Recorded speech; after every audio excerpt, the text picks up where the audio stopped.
Let me take a second and share with you about the Doula Guide Bundle, something I created after 10 years of supporting families through pregnancy, birth, and postpartum. It includes the same step-by-step tools I use with my clients to help them feel confident, prepared, and grounded. So you can grab the full bundle or get them individually down below. Before I was a doula, before I believed that birth could be so empowering, I had to go through it myself.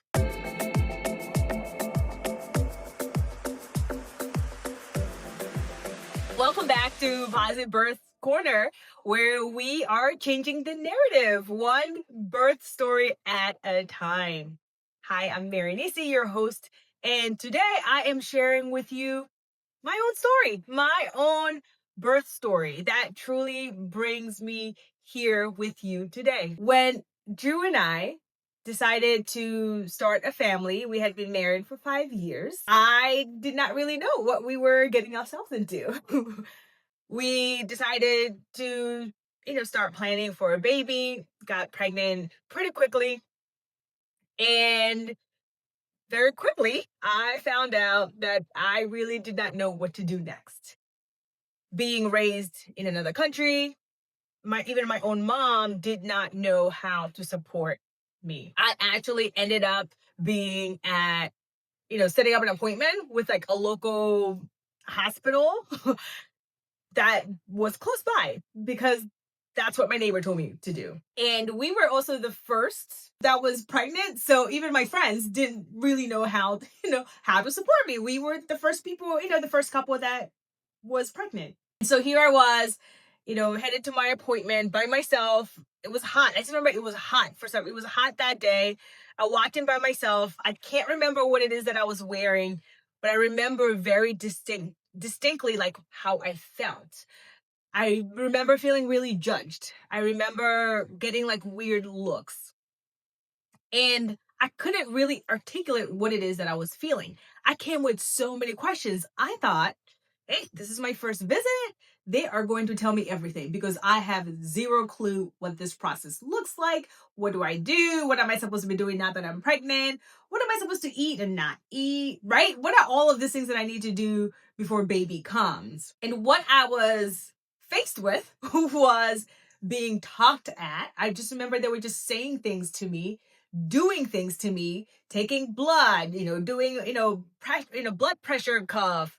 But nobody was really talking to me or even trying to ask me questions. Like, do you have any questions? Is there something that you want to know about? Nobody did that. And it did not feel good. Even as I share with you today, like I remember that feeling. I was like, oh, this does not feel good. And I went to my car and I cried because I could not explain to you what it is that I had experienced. Here I was in a very new season of life and had zero clue of what it is that had happened or even what moving forward looked like. I knew that I did not want to come back here. I said, I do not want to come back to this place. I didn't know if that was even an option, even if that was possible, or what that meant. Like, what does that mean? Like, I don't want to come back. I don't want to come back to this place. That weekend, I got a random phone call. It actually, when someone calls you, it goes to voicemail. I remember listening to this voicemail, and it was this nurse from an organization that said I qualified for their program. They got their contact from my appointment and wanted to talk with me. So here I am. I'm like, oh my word, this place gave somebody my number, right? So thankfully I called, I talked to the nurse, and her name is Rachel. And Rachel says, hey, we got your information. You qualify for our program. We support first-time moms. And because of the zip code and, where you live here in the city, you can be part of this program. I remember kind of like in my head trying to figure out like my way out because this was just like really confusing. And she says, I come to you. You don't have to come to, the clinic where I had gone. And so I remember that being the hook for me, right? Like, oh, you're coming to my house? Yes. Yes, I do not want to go back anywhere else, right? So next thing you know, Rachel's at my door after we have scheduled our time together. And one of the things that really stood out to me with Rachel's presence is that, she obviously knocks on the door and I open it and, come on in. And she comes in and she asks me, says, do you, should I take off my shoes? Right? And for me, that was so significant because as a household, culturally, like that is what we do. You take off your shoes. It is a place, it's a part of honoring the culture, honoring the household, right? Honoring me, the person who lives here.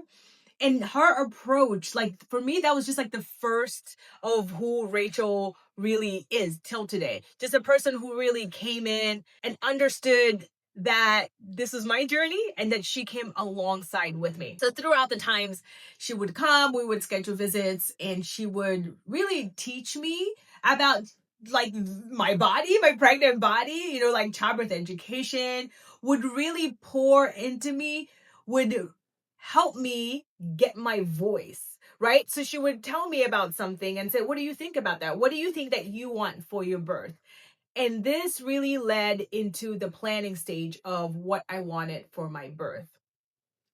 I understood what it is, what this journey looked like, that there is stages when you are birthing, right? There's different stages, the different phases that your body goes through, and that there is a lot of autonomy. I actually get to decide how I want to go through the stages of birth. I get to decide who I want to be there, and I get to decide what provider or what space I want to birth. I switched hospitals. I switched providers. I literally just switched everything because I started to understand what it is that I wanted for myself. So we went to another hospital. It took me a little bit longer to get to the other one. Was the first one was local, right? It was like around the corner. It wasn't too far. But I said, it's okay because this is what I'm looking for my birth. So that planning stage was so helpful. I chose a hospital that had midwives there. So I got to see different midwives for my prenatal visits. I actually have like a little book that I would take notes after I meet with each midwife, because I wanted to know which one did I click with more. Who would I want to be there for my birth? And I remember writing down notes. Didn't I like this one? Not scheduling with this one again, right? Because I understood, because Rachel really helped me understand that this is my journey and I get to choose what I want this journey to look like. And so that was so empowering. Here I am, planning, right? Having my birth plan, what it is that I want for this birth. And then it was now the preparing stage, right? Because I am now, I'm in the prenatal season. I'm obviously working. So I worked at Starbucks for a really long time. I was doing my resume the other day. I was like, oh, we were here for a while. I was climbing the Starbucks ladder, right? Like I started as a barista. Now I was like, manager, was going to own my own store, right? It was this journey. And in pregnancy, it was a lot. I would wake up at 4. I'd have to open the store, I think, by 4:30. And all of these things while I was pregnant. And Rachel would actually sometimes come in on my lunch break and meet me at Starbucks for our times in the prenatal. And I very quickly learned that part of me preparing for this birth that I wanted had to do a lot with what I was doing now. I started, using YouTube for yoga, for prenatal yoga. I would type like prenatal yoga with people who are pregnant, because I would get so mad when I would watch like a YouTube video of prenatal yoga and the person's not pregnant. I'm like, you're only moving like that because you're not pregnant, right? So I knew that I had to like move my body and prepare. This is where I fell in love with yoga. But I also very quickly realized that I had to really work on my mindset about birth, because I'm sure that you have seen this or you've heard this, because something crazy happens when you're pregnant. Everybody and their mama have something to say about you and your pregnancy and your birth. Working at Starbucks and having so many customers that finally got to see the belly was crazy. People would come left and right, just begin to like literally word vomit is what I would call it. They would just come and share the craziest stories, like, oh girl, what do you hear about my cousin's birth story? They were, like, all of this trauma or the things that did not go so well in births. And that was so wild to me because I didn't know. I didn't know that people come and pretty much download their stuff that did not go well. And so I started going here on YouTube and I would type like good births from Black moms. At one point I would say, good births from, hospital, good births from an immigrant, right? I was really trying to find people who looked like me that I could relate to, who hopefully had good births. And it was very small, unfortunately. I could not find a lot of people. And part of that too was I was finding people that were birthing in other spaces and not hospitals, right? And I was birthing at a hospital with my first baby. So I needed to know, was this possible, right? So here was Rachel helping me with the education, knowing the physiological of how like the body knows how to grow the baby and the body knows how to bring the baby out, right? That was so helpful. And I wanted to hear from others. I wanted to hear, what did that look like for people? But I realized very quickly that I had to protect my mind in what I hear. Being an immigrant and being how I've been raised, I knew that it was very hard for me to actually tell my customers then that no thank you, please don't share your story. So I legit wrote down, like rehearsed a saying so that people don't share their crazy stories with me. I would say, I am trying something new. I am not listening to other people's birth stories. Like, I literally would say that to myself and say that out loud to my customers just so I can protect my mind, because I knew how powerful that is, right? Because what happened is when I would hear the stories that did not go so well, that would create so much anxiety. Like, I was scared. It would take away all the education that I've learned, all the things that I've learned about what the body does, because that fear would just like grip me, right? My whole body would literally feel it, and I'll be so scared, like, oh my God, what happens if that happens to me? So I knew how powerful these negative stories were to me, and I knew how powerful positive stories can be to me. So that's what I really like looked for. I found a few people who had really good births. It wasn't necessarily hospital births. It was home births. It was birthing centers. And in that season, that was not my story. I did not feel comfortable to do a birth at home. I did not feel comfortable to do a birth at the birthing center, right? That's not where it was. And I needed to know that it was possible. So I worked really hard in just being mentally and emotionally ready. In your pregnancy, it's you. In your birth, it's you. You don't change. And something about me is that, I am a firstborn. I am extremely independent, right? I am, power to the power to the people. I'm very, very independent and love to do things on my own. So I knew that I needed to just really focus on that, because that's what was going to keep me going. So here I was doing my movement, doing, yoga, breathing, right? Using YouTube and rehearsing my line. We're in third trimester. We're getting to 37 weeks. And Thursday, April 16th, after work, my brother calls me from back home, and it was so random too, right? He goes, sis, don't go to work tomorrow. This episode is brought to you by Coco Life. Coco Life is an amazing organization that is standing in the front line of Black maternal wellness.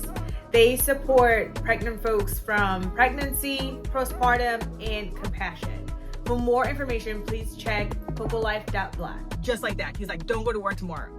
I said, this is what you called me to tell me not to go to work tomorrow, right? At this point, the belly's all the way out, and he's thinking, you need to be home. Like, why are you still working? But you already know we work until baby comes. And he was just so adamant. I get off the phone. I go, okay, like, this is really weird, but let me pay attention. Let me pay attention. I called out Thursday night. The story goes that I hear after is that my mom didn't sleep that night. Friday morning, Drew goes to work. He has just started this new job, and he's in orientation Monday through Friday. And something begins in my body, like this cramping is happening. Now, mind you, I have done a lot of work, right? We've planned, I have prepared, and I know what happens to the body. And right away, I promise you, I knew. I said, oh, I'm in labor. Just like that. My mom calls me because I didn't know she hadn't slept, right? She's like, are you okay? Are you okay? What happened? I was like, I'm fine. Why? I was like, oh, and I'm in labor, right? And apparently, but she knew something. She knew. I guess this is what happens when you're a mother. You're connected to your kids, even when they're older. So I had bought this robe that I was going to wear at this hospital, because I was not about to wear this hospital gowns, okay? I was ready.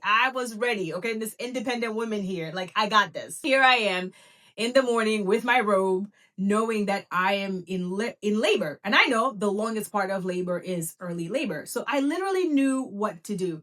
I remember the lights were dim, the curtains were closed, and I really worked hard to remind myself all of these things that I had to learn. I was walking around, I was taking some deep breaths, doing some chants and prayers, knowing that like, this is it. I'm like, this is it. Like my body has started. I was very calm. It was a very, I was surprised, but also not surprised, if that makes sense, right? It was that all of the work that I had done before literally paid off, paid off. And it was so helpful that I was by myself, because that is just like who I am. When I'm working on something till today, I am that person. I need to be in my head. I need to be able to like really ground myself, because I'm able to do that. Yes, I need other people, but I know myself really well that is what I needed in that moment. Of course, I texted Drew. I was like, hey, FYI, I'm in labor, but I'm okay, right? And of course, he's like, wait, what do you mean you're in labor? How do you know? I know. I'm in labor. It was just such a sacred moment. And I knew that I wanted to labor at home as much as I could. So I did. I did by myself in the house, never turned on the lights, and just really allowed my body to do what it was doing, right? In early labor, contractions are a little bit far apart. I was fine. Oh, yes. And I did text my doula, because I ended up having a doula, Shelly, who was so excited. I said, hey, I'm in labor, but I'm fine. I really wanted her to come later on because I wanted to be by myself. Time is ticking, right? We are now around 4 p.m. I've been laboring throughout the day. Drew is back home, and I said, listen, you do what you gotta do. I'm doing what I gotta do. I'll let you know, right? If I need you. And he, he had to figure out what he needed to do. He was packing up stuff and cleaning. It was hilarious, but that's what he needed to do so he can be fully present and fully grounded. At one point I go, you know what? Let me take a nap. I should finally like nap. I have not done that yet. Let me get some rest, right? So I still have my little robe with me. I lay down on the bed. Like I remember this like it was yesterday. I lay down on the bed, and just like that, I hear I can't even say it, like it was like pop, just like that, my water broke. And when I tell you I was the calmest person you've ever met, I was like, oh, my water broke. Right? And Drew's in the other room like, wait, what? What do you mean your water broke? I was like, oh, that happens sometimes, right? Not everybody experiences water breaking, but mine did. So it's like, oh yeah, that happens sometimes. He helps me, clean up. And I'm like, yeah, I'm just going to run into the shower. In between, my mom calls Drew, right? And found out that my water broke. And the lady lost it. This episode is brought to you by Everybody Advocacy. It is a platform for birth, equity, and reproductive justice advocacy. Its mission is to connect the public with organizations and individuals who provide educational programming, evidence-based care, and policy initiatives focused on bodily autonomy for everybody. For more information, check out everybodyadvocacy.org. She freaked out. She freaked Drew up. It was crazy. Also, why you gotta figure out who's in your labor. Okay, your birth team. We'll talk about that in a second. So here was my mom telling Drew that the baby is gonna be born in a second. The baby's gonna be born at the house or, in the car. You should leave now. Drew's kind of like knocking at the door. I'm taking a shower. It's like, the baby's gonna come now. And I'm like, no, that's not how that works, right? And that was because I knew I had learned, right? I was trusting myself and trusting my body. Like, this is not a freak out moment because I know exactly what, it doesn't mean that if your water breaks, then your baby's here. We did end up leaving and going to the hospital. And at this point, it is rush hour. We're on 95. If you know 95, you know exactly what it is that I am in right now. And we get there, we're in triage, and there is one of the midwives that I specifically had written in my little notebook that I did not want. That is not going well for my brain right now, right? Because I had been in my own space, mentally working and grounding myself. And now I'm in a whole new other place, and there's that midwife that I did not want. I legit freak out. I'm like, she can't do anything to me. I don't want her.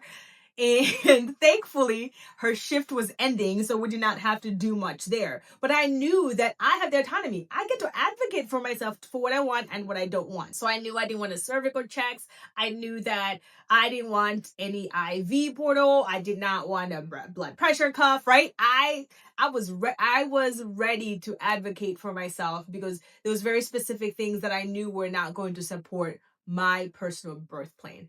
And I was low risk, right? So I know that because I was low risk, my body knew how to do this and it was going to continue to.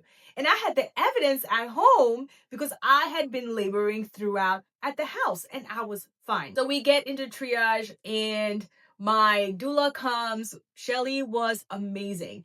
And the coolest thing about Shelly was that this was her first birth to support outside of her, like her own births that she has had. So I was her first client. And that was just so special to me. And that was just so special to her. We aligned in so many levels. She was the best thing ever. Because it was me, it was Drew, and it was Shelly. That was it. That was it. And it worked out so well because these were the people that were so aligned. I mean, Drew had no choice, but these were people that were so aligned with me and were able to support what it is that I wanted. At one point, I remember Shelly was like, rubbing me and, really helping me with counter pressure. And she was humming. She would hum into like songs and hymns, which is what I needed in that moment. It was absolutely incredible. It was absolutely incredible. Oh my word. I wish we had like a video or something where we had captured it. So, after triage, I got, transferred into my own room and the new midwife comes, and her name is Christy.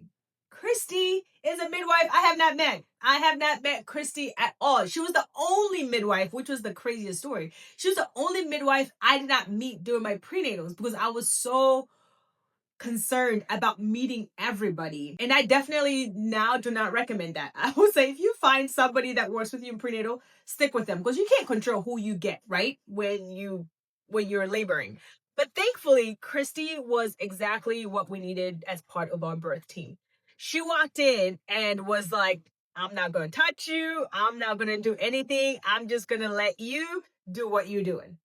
And literally, like, I could cry thinking about it because that was part of my birth plan, was that, like, I don't want anybody to do anything to me. Let my body do what it knows how to do. I trusted myself and trusted my body and trusted my birth team that I was able to just, like, rock with it. Was it intense? Oh, 100% it was intense. Okay, both Shelly and Drew, listen, they were the power team. They were doing the counter pressure. They were doing the hydrating. They were, helping me with movement and all of these things. And we didn't need anything else. Around 9 or 10, Christy comes in and goes, I'm going to check your cervix. I think you're almost there. If I remember very well, I think this was only my first or second cervical check because I remember not wanting, I didn't want cervical checks. If I'm almost there, I'm almost there. My body's going to tell me, don't do anything to me. I know, I want to trust my body and trust this process. Christy checks my cervix and goes, you were 9.5 centimeters. True story. 9.5 centimeters. And she goes, as a matter of fact, I can just move the lip of the cervix. This is if you're, I talk about this in my childbirth classes. And really, you can just be complete. And she did that. And boom, I was 10 centimeters. And she's like, the baby is right there. Like, you are close. We pushed the baby forward literally just a little bit. I wish I could remember how many times we pushed. And just like that, this baby was here, y'all. This baby was here. Our baby boy was here. I was in so much shock. My eyes were so bugged out that there was a whole human being that came out of me. I said, oh my God. And the funny part was, like, both Drew and I, like, our eyes were just like this. I wish somebody had taken a picture of how creepy I thought that whole process. It just felt so weird. Meanwhile, Shelly, our doula, is in tears, like bawling her eyes out. I said, you know what? Shelly did the crying for us. She did the crying for us.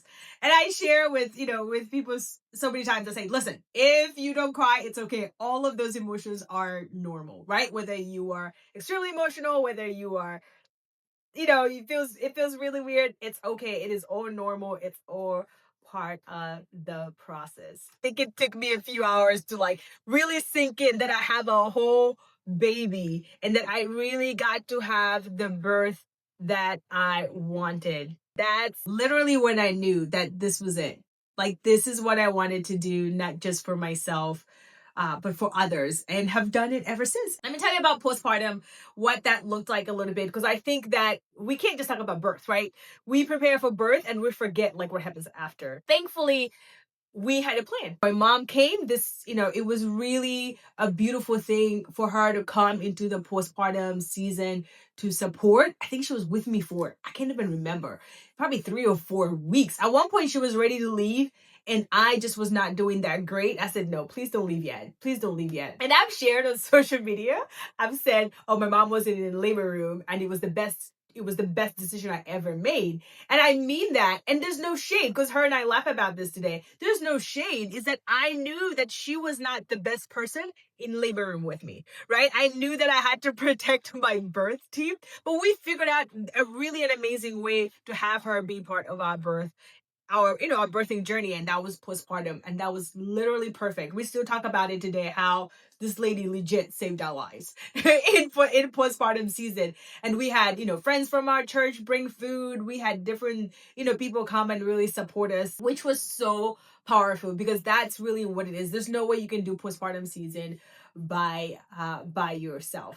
So that is my birth story, what leads me to this work. Maybe one of these times we'll talk about baby girl, because we have two kiddos. We'll talk about baby girl. But it's so amazing to be able to come here and sit with you to talk about positive births.